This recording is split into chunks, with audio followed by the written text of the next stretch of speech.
नमस्कार, मैं हूं आपके साथ अनुष्का राय और आप देख रहे हैं readers first news. Sheikh Kalimullah Raigarh जिले ही नहीं बल्कि पूरे प्रदेश की उन शख्सियतों में से एक हैं जिन्होंने अन्याय और असमानता के खिलाफ संघर्ष करने को अपनी जिंदगी का मिशन बना लिया है। बचपन से ही जुझारू प्रवृत्ति के शेख ने छात्र राजनीति में अपनी पहचान बनाई। शासकीय सेवा में आने के बाद भी उनके जुझारू तेवर बरकरार रहे। उनकी नेतृत्व और संघर्ष करने की क्षमता से प्रभावित होकर उन्हें कर्मचारी संघ की कमान भी सौंप दी गई। आज वे विभिन्न कर्मचारी संघ और संगठनों के फेडरेशन के संयोजक की महत्वपूर्ण भूमिका निभा रहे हैं। पेश है शेख कलीमुल्लाह से वार्तालाप के कुछ प्रमुख अंश। आज हम आपको छत्तीसगढ़ कर्मचारी अधिकारी फेडरेशन संघ के संयोजक शेख कलीमुल्लाह से रूबरू कराने जा रहे हैं। शेख साहब, आपका हमारे चैनल में बहुत बहुत स्वागत है। जी धन्यवाद। और मुझे पहली बार आमंत्रित आपने किया, बहुत अच्छा लगा। और जैसा कि आप चाह रहे थे कि मेरे बारे में आपने बताऊं, तो मैं रायगढ़ में ही पैदा हुआ और रायगढ़ में ही मेरी शिक्षा दीक्षा हुई। प्राथमिक शाला रविशंकर जो चांदमारी का एक पिछड़ा इलाका था, वहाँ पे मेरी प्राथमिक शिक्षा हुई। उसके बाद नटवर स्कूल जो यहाँ का उस टाइम का बहुत मान्य स्कूल था और वहाँ पे गौरव महसूस करते थे, उस स्कूल में मेरी हाई स्कूल तक की शिक्षा हुई। वहाँ से शिक्षा ग्रहण करने के बाद मैं किरोड़ीमल शासकीय कला एवं विज्ञान महाविद्यालय रायगढ़ में अपनी शिक्षा पूरी पूरी किया है और एमए ज्योग्राफी में करके वहाँ पे से मैं निकला हूँ। और जैसे कि आप देख रहे हैं अभी जिस तरीके से ये रुझान व्यक्तिगत के जीवन में शुरू से ही दिख जाता है। और कॉलेज में पहुंचने के बाद वहाँ पे कॉलेज की जो हमारी राजनीति थी, जहाँ छात्र संघ हुआ करता था, वहाँ पे भी मेरा पदार्पण हुआ। और 79 में आप जान रहे हैं कि हमने वहाँ पहुँचने के बाद एक अकाल पड़ा था।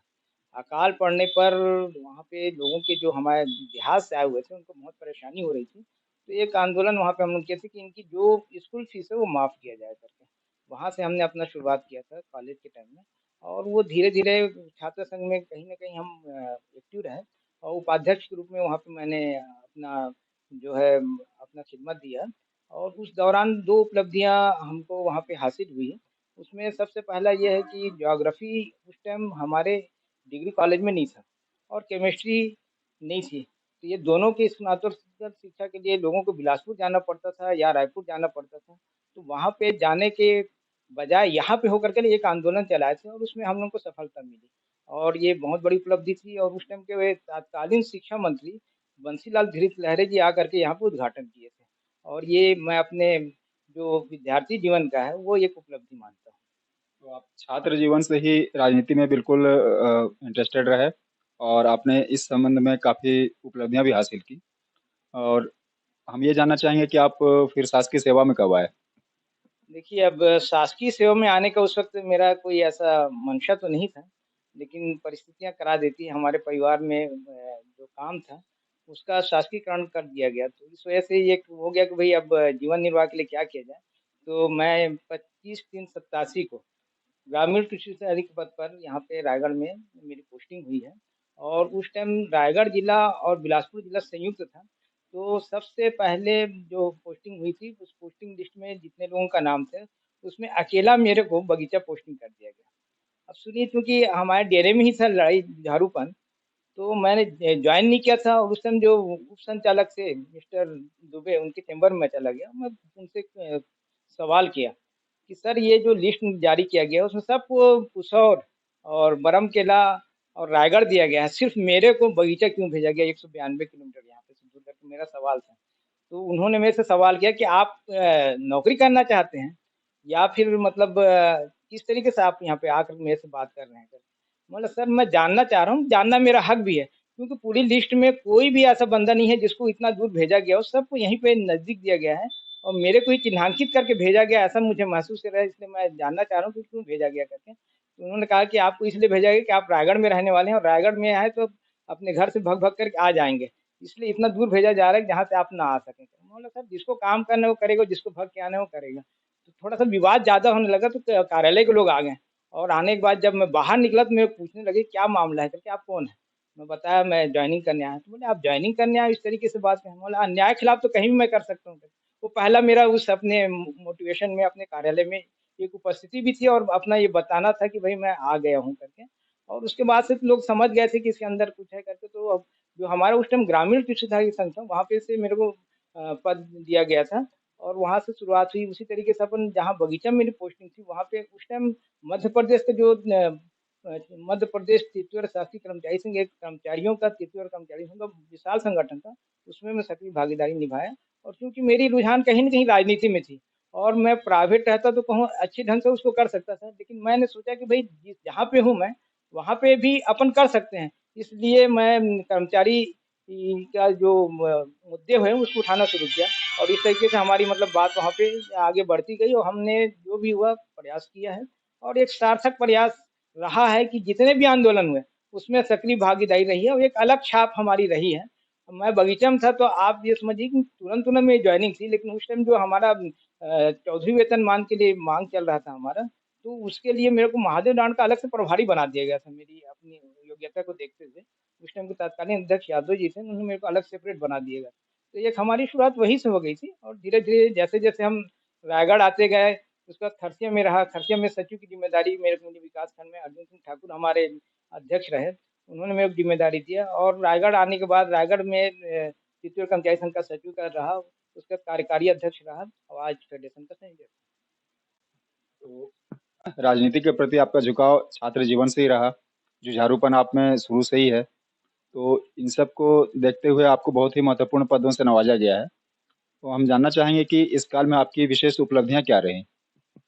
देखिए, अब हमने बताया जैसे कि कर्मचारियों की समस्याओं को लेकर के रहे, तो लोकल जो समस्याएँ हमारी थी उसमें तो हम बिल्कुल ये करते थे, किसी भी कर्मचारी के साथ अन्याय ना हो और अगर अन्याय होता है तो उसके खिलाफ हमें को खड़े होना एक हमारी मानसिकता शुरू से रही है। और इसी दौरान समझिए कि जितने भी हमारे क्योंकि हमारा प्रांतीय संगठन था, प्रांतीय संगठन होने के नाते प्रांत का एक आह्वान होता था, उसमें उस जिस मुद्दों के जिस माँगों को लेके किया जाता था, उसके लिए हम लोग हमेशा प्रतिबद्ध रहे। जितने दिन का अनिश्चितकालीन हड़ताल हो, 1 दिन का हड़ताल हो, सब में सक्रिय भागीदारी रही। उसी में एक चीज़ और बताना चाहूँगा मैं क्योंकि हमारे यहाँ कैडर में ग्रामीण कृषि अधिकारी संघ था, तो इस कैडर के लिए भी कुछ करना चाह रहा था। तो उसमें ये था कि हमारे यहाँ जब वेतनमान हुआ, तो उसमें 2 किस्म के वेतनमान प्रचलित हो गए थे। एक 1150 मिलता था जो आपका मैट्रिक किया हुआ है और ये दूसरा जो था, ये जो स्नातक किया हुआ उसको 1200 का वेतनमान दिया जा रहा था।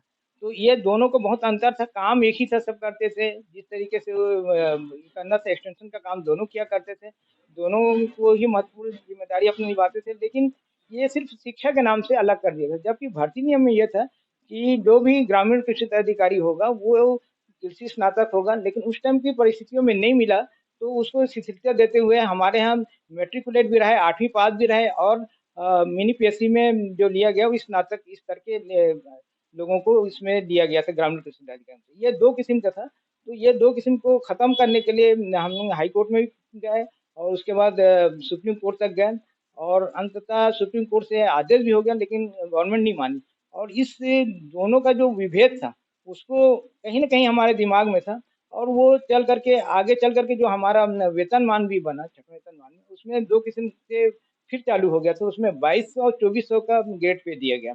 इसको लेकर के हम चाहते थे कि ये खत्म हो और ये जब खत्म होकर के एक मंशा थी हमारी, तो उसी टाइम में डीएन तिवारी एक कमेटी बैठी थी जो वेतन विसंगति दूर करने के लिए थी।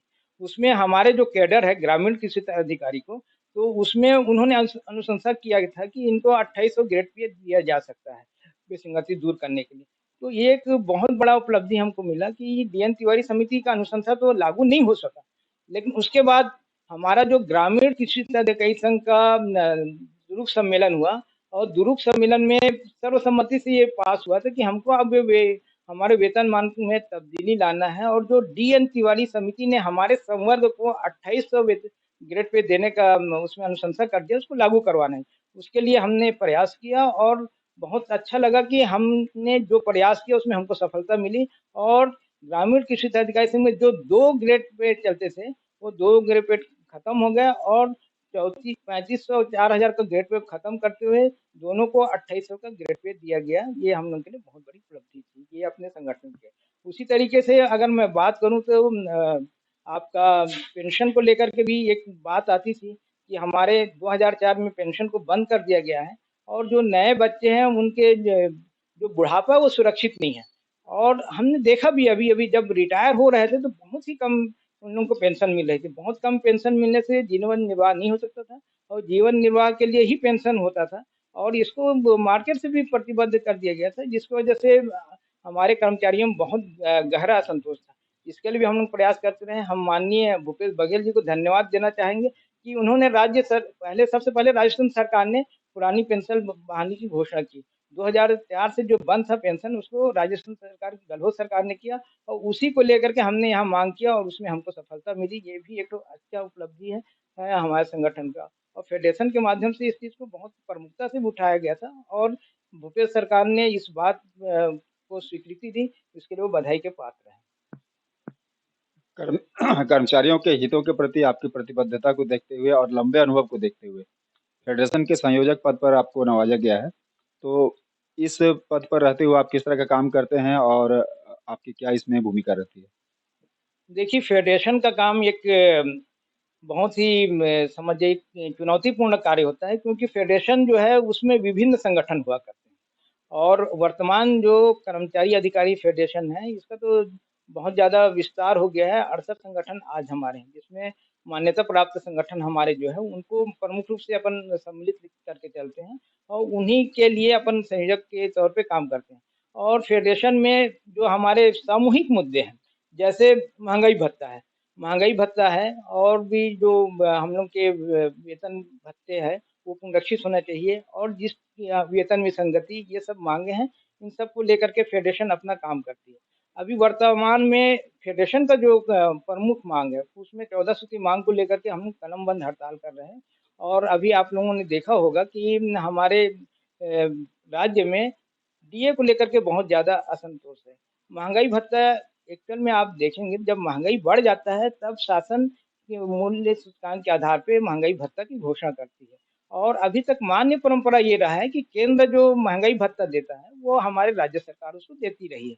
लेकिन अभी विगत कुछ वर्षों से ऐसा बहुत ज़्यादा हो गया है कि जो राज्य सरकार है वो भत्ता देना नहीं चाहती। महँगाई तो बढ़ जा रही है, केंद्र दे रही है अपने तरफ, वहीं पे रहने वाले के साथ बहुत विसंगतिपूर्ण स्थिति होती है कि जब राज्य के कर्मचारी को 17% मिले और जो केंद्र का कर्मचारी है उसको 34% मिले, दोनों एक ही जगह रहें, एक ही जगह वहाँ पे उनकी मार्केटिंग हो रही है और इतना बड़ा अंतर है, हज़ारों रुपए महीना का उनको नुकसान हो रहा है राज्य के कर्मचारियों को। इस तरीके से जो ये महँगाई भत्ता वाला मसला है, वो बहुत ज़बरदस्त मसला है। अभी हम लोग अपेक्षा कर रहे थे भूपेश सरकार से, उन्होंने जैसे कि मैंने आपको बताया कि भूपेश सरकार ने एक जो कर्मचारियों के लिए उपलब्धि वाला काम किया, वो पुरानी पेंशन की बहाली का काम किया और उसको लेकर के हमारे छत्तीसगढ़ कर्मचारी अधिकारी फेडरेशन द्वारा एक सम्मान समारोह रायपुर में रखा गया था। सम्मान समारोह के साथ-साथ भी अपन ये चाह रहे थे कि और मुद्दे पे बात हो, तो कहीं न कहीं हमारे प्रांतीय पदाधिकारियों ने उस बात को रखा वहाँ पे कि जो महँगाई भत्ता है, वो बहुत कम होते जा रहा है और केंद्र के सरकार के समान हमको महँगाई भत्ता चाहिए, हमको भी 34% महँगाई भत्ता चाहिए, इस बात को रखा। तो मुख्यमंत्री जी ने वहाँ पे आश्वस्त किया था कि देखिए मुझे सब संज्ञान है और मैं आपको खुशखबरी देने वाला हूँ। हम सब लोग बहुत आशा किए हुए थे कि हमारे को अब 17% के बाद 34% महँगाई भत्ता मिल जाएगा करके। लेकिन भूपेश सरकार द्वारा 1 मई को जो घोषणा किया गया मात्र 5% का घोषणा किया गया और ज़बरदस्त उससे कर्मचारियों में हताशा है और महँगाई भत्ता चूँकि महँगाई बढ़ने के बाद ही दिया जाता है तो इसको विलंबित नहीं किया जाना चाहिए। किसी भी स्थिति में मानवीय दृष्टिकोण से भी देखें तो उचित नहीं है। एक राज्य में रहने वाले बिजली कर्मचारियों को अलग भत्ता दे रहे हैं। इसी राज्य में रहने वाले जितने आईएएस अधिकारी हैं उनको आप अलग महँगाई भत्ता दे रहे हैं और जो राज्य के कर्मचारी हैं उनको आप अलग महँगाई भत्ता दे रहे हैं। ये जो है जो व्यवहार है विभेदकारी अच्छी बात नहीं है। भूपेश सरकार के लिए एक बहुत बड़ा ये कठिनाई का सामना भी उनको करना पड़ेगा। कहीं न कहीं असंतोष तो है। आज कर्मचारियों में आप देखिएगा तो महँगाई भत्ता को लेकर के बहुत ज़्यादा असंतोष है और यही कारण है कि छत्तीसगढ़ कर्मचारी अधिकारी फेडरेशन ने ये एक आह्वान किया था कलम बंद हड़ताल और उसी के तारतम्य में 2 दिन का हमने काली पट्टी लगा कर के विरोध प्रदर्शन किया था। उसके बाद हमारा ट्विटर के माध्यम से हमने एक नया यहाँ पे प्रयोग किया है और उसके माध्यम से माननीय मुख्यमंत्री जी को हम अवगत करा रहे थे कि हमको 2 मांगे हैं हमारी प्रमुखता से अभी फिलहाल। उसमें 2 मांगों में पहला मांग हमारा यह है कि केंद्र के समान महँगाई भत्ता दिया जाए और दूसरी मांग हमारी यह है कि हमको जो गिरी भाड़ा भत्ता है उसमें संशोधन किया जाए और पुनरीक्षित दर जो अभी केंद्र के समान है उसके हिसाब से दिया जाएगा। ये 2 मांगों को लेकर के ट्विटर अभियान चला, लाखों लोगों ने माननीय मुख्यमंत्री को ट्वीट किया, उसके बावजूद भी हमारी अपेक्षाओं पे वो खरे नहीं उतरे। हमारे को आशा थी कि कम से कम जो महँगाई भत्ता है वो केंद्र के समान देंगे, उन्होंने दिया नहीं है। इससे लेकर के हमारे कर्मचारी जगत में असंतोष है। इसके अलावा वेतन विसंगति के लिए उन्होंने पिंगुआ समिति का गठन किया है। लिपिक हमारे बहुत दिनों से वेतन विसंगति को लेकर के बहुत ज़्यादा विचलित हैं और उनको विचलित होना भी चाहिए क्योंकि विसंगति के कारण हज़ारों रुपए उनको नुकसान हो रहा है। तो ये विसंगति भी दूर होना चाहिए। पिंगुआ समिति की जो कमेटी गठित किया गया था हमारी समस्याओं को लेकर के, वो 3 महीने के लिए किया गया था। लेकिन आज तक से एक समिति ने भी अपना रिपोर्ट नहीं दिया है और उनके हम अपेक्षा कर रहे हैं कि हमारी जो जितनी भी मांगे हैं जिसके लिए पिंगुआ समिति गठित की गई है, उस पे जल्दी ही जल्द सरकार कोई न कोई सरकार के सामने जो अपना प्रतिवेदन पेश करेंगे और हमारी विसंगतियाँ जो है वो दूर होंगी, हमारी मांगे पूरी होंगी। यह देखने में आया कि आमतौर पर सरकारें कर्मचारियों की मांगों को लेकर समितियों का गठन तो कर देती है, लेकिन उनकी रिपोर्ट को सही ढंग से लागू नहीं करती है। ऐसे में फेडरेशन क्या करता है? सही कहा है आपने। मैंने जैसे बतलाया था कि पूर्ववर्ती हमारे मध्य प्रदेश में डीएन तिवारी समिति की कमेटी गठित की गई और उस समिति का क्रियान्वयन आज तक नहीं हो पाया। जिन कैडरों के लिए उन्होंने कहा था कि इनकी विसंगति दूर होनी चाहिए, तो छत्तीसगढ़ ग्रामीण कृषि सहअधिकारी संघ ऐसा इकलौता संगठन है जिसने अपने संघर्ष के दम पे अपनी वेतन विसंगति उस डीएन तिवारी समिति के अनुशंसा के आधार पर उन्होंने करा लिया था। लेकिन बहुत सी समितियां गठित की जाती है और आमतौर पे ये देखा जाता है कि किसी चीज़ को अगर आपको दबाना है, तो उसके लिए आप समिति गठित कर दीजिए। अब समिति गठित हो जाती है, लेकिन फेडरेशन का ये प्रयास रहता है कि भई समिति आपने जिस मुद्दे के लिए की है, जिस समस्या के समाधान के लिए की है, तो उसका समाधान आपको करना चाहिए। यही वजह है कि आज हम बात कर रहे हैं अभी इस सरकार की, जो जिसने पिंगुआ समिति गठित की है। तो हमारा ये प्रयास है कि पिंगुआ समिति की जो भी रिपोर्ट है वो सार्वजनिक हो और उनका प्रतिवेदन आए और जितने भी हमारे विसंगति है, खास करके जो लिपिकों का विसंगति है उसको दूर किया जाए और सभी संवर्गों का विसंगति दूर होना चाहिए, क्योंकि विसंगति जो है वो शासन खुद पैदा कर रही है ना। इस वजह से विसंगतियां दूर करना शासन का ही काम है। हम चाहते हैं कि पिंगुआ समिति जल्द से जल्द अपनी रिपोर्ट पेश करे और पिंगुआ समिति की जो रिपोर्ट आए उसको शासन लागू करे। हम आपसे ये जानना चाहेंगे कि अभी जैसे महंगाई भत्ते की बात हुई, तो क्या केंद्र के स्तर पे जो महंगाई भत्ता दिया जाता है, वो क्या अन्य राज्यों में उसी तरह से दिया जाता है जैसे आप लोग यहाँ मांग कर रहे हैं?